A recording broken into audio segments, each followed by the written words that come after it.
Hello friends, it's Lindsay Law. Welcome to Youth Rising, a gathering place for families to talk about mental health. Today is going to be our last day to cover cognitive distortions or unhelpful thinking styles. I know in our family, it's brought up lots of great discussions about the way our brains like to distort things, and we've had lots of opportunities to help each other recognize different distortions. I hope it's been helpful for your families as well. We've got 4 more to go over today, and we'll just jump right in. So the first one is called mind reading, and this is when we think we know what other people are thinking, but we have really no evidence of that. So some examples of this would be, I know he thinks I'm not capable. I'm not going to make the team. This is a cognitive distortion that my brain loves to jump to, and I make up all sorts of stories and things that are happening that I really have no idea about.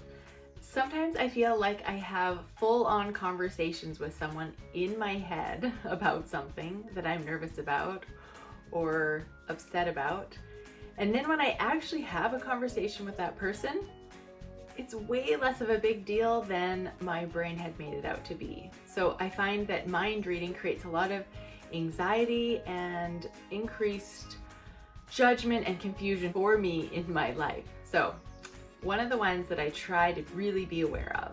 Okay, the second one is fortune telling. Now we all love this idea of being able to tell what's happening in the future. In a lot of ways that would make our lives so much easier, we think. When we're fortune telling, we are assuming that we know what is going to happen in the future. And because our brains love to jump to the negative, these are usually negative things that we are thinking for the future. We're thinking things are going to be worse. An example of this could be, if I get up on that stage, I'm going to forget all the lines I memorized. And so you're just projecting a negative future outcome.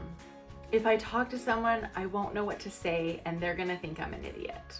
Sometimes we get ourselves so convinced that we know what's going to happen in the future, but really, we don't. There's a quote that I love by Mark Twain that kind of illustrates both of these cognitive distortions. I've lived through some terrible things in my life, some of which actually happened. I just love this because I really can relate. I have lived through some terrible things in my mind. I have created some terrible stories that have caused me pain and anxiety. Most of them, I think, haven't actually happened, those things I've created in my mind. So I recognize that being able to stop mind reading and stop future telling will really increase peace and happiness that I have in my life. Okay, so the third one for today is emotional reasoning. We assume because we feel a certain way, what we are thinking must be true. For example, I feel embarrassed, so I must be stupid. Or, I feel sad, so I must be depressed. I feel anxious, so I must be in danger.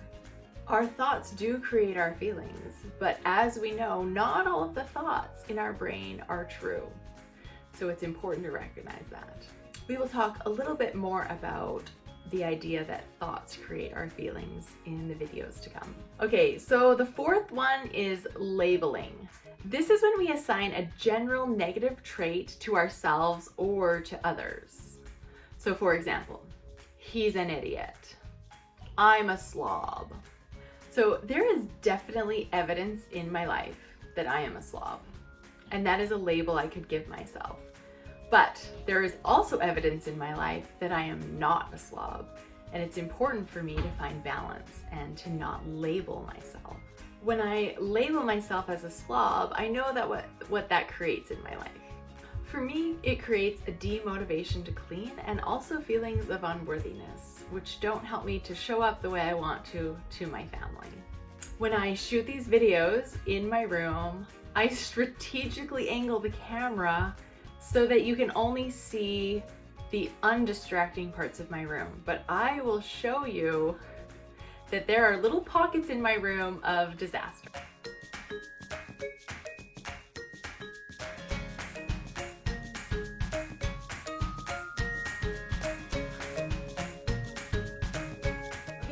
guys, today what we're gonna do is we're gonna do our little game that we do with cognitive distortions, okay? So I'm gonna read the definition and I want you guys to try and tell me which cognitive distortion it is, okay?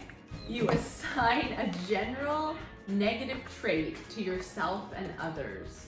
Negative filter. Close. Labeling. Labeling, good work. You predict the future. Futuretelling. That one's easy. You assume you know what people are thinking without evidence. Good job. You view events or people in all or none, or black or white. You interpret events of how things should be rather than focusing on what is. Shoulds. That's right. Good job. You believe what might happen will be so awful and unbearable. You guys didn't even let me finish. You focus on other people as the source of your negative feelings. Blaming. You focus on almost all the negatives and seldom the positive. Negative filter. Absolutely, that's right.